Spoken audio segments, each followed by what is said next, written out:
A demon who lost his own family, a brother who was ready to fight the whole world to save his sister, and a rule: the punishment for breaking which was death. The episode begins right where Rui's neck had been cut, but his story was not over yet.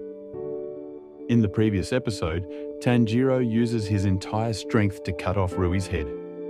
Nezuko uses her blood demon art for the first time, and both brother and sister together defeat the lower moon demon, Rui.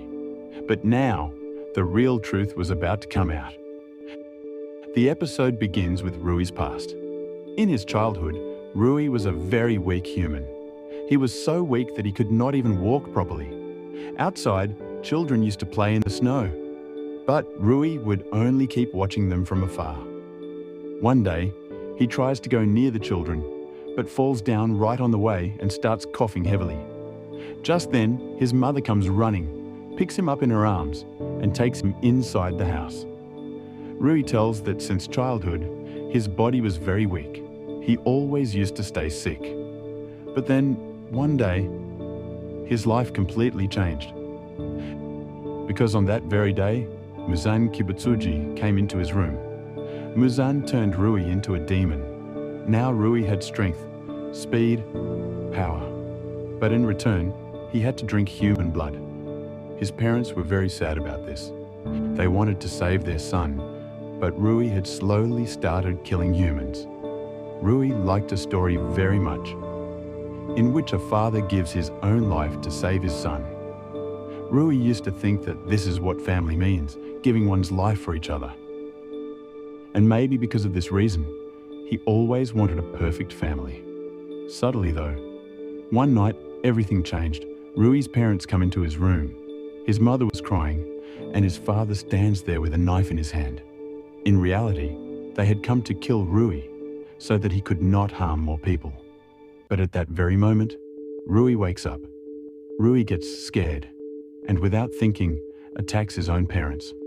Within a few seconds, his own parents die right in front of him.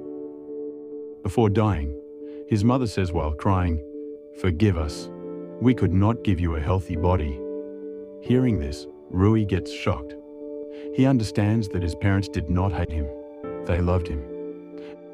And after Rui's death, they were going to die themselves too, so that they could also suffer the punishment for their son's sins. But Rui ended everything in anger. He broke his own family himself.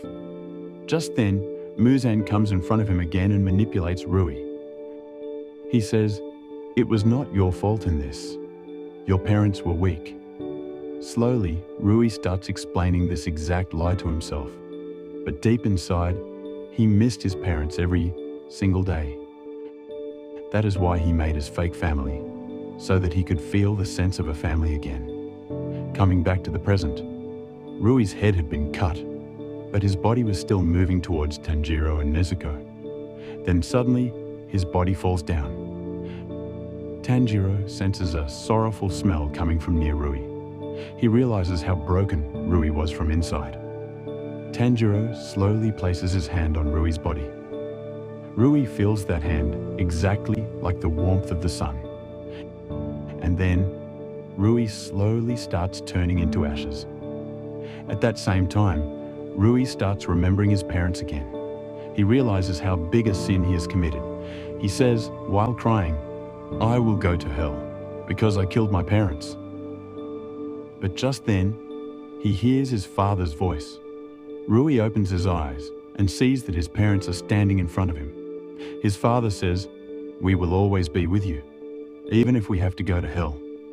Hearing this, Rui bursts into tears and starts crying heavily.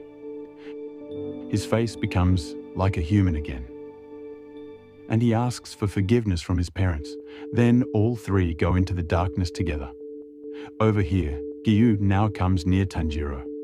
Standing on Rui's clothes, he says, "He was a demon. You should not feel sad for him." But Tanjiro replies, "I hate demons, but if someone is regretting what they did, then I cannot leave them alone."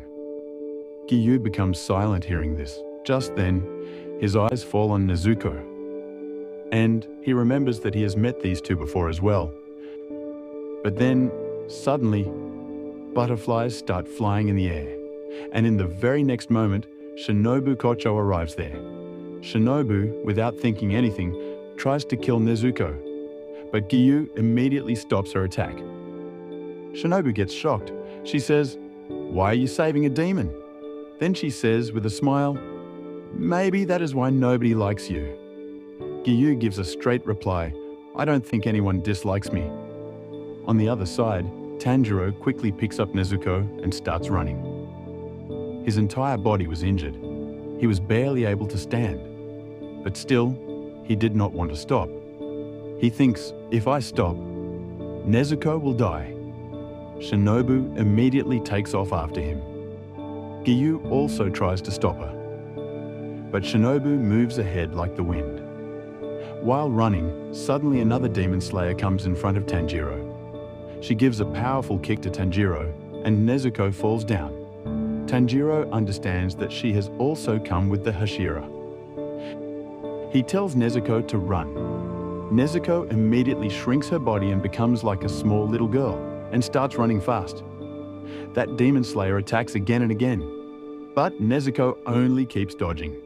She does not turn back to attack even once. On the other side, an argument was going on between Shinobu and Giyu. Shinobu says, "Our job is to kill demons. Then why are you stopping me?" Giyu replies that there is a reason behind this. But Shinobu stops him in the middle itself and starts making fun of him. Just then, suddenly, Kasugai crows come flying in the sky. And they make an announcement throughout the entire mountain. All Hashiras return immediately. Now the demon slayer chasing Nezuko also stops. Tanjiro had become unconscious, so he doesn't get to know anything. Over there, Inosuke was still tied to the tree. Some workers get scared seeing him. They think that maybe this is some demon.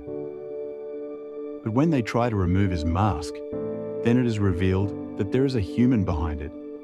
In reality, Inosuke was completely broken from inside.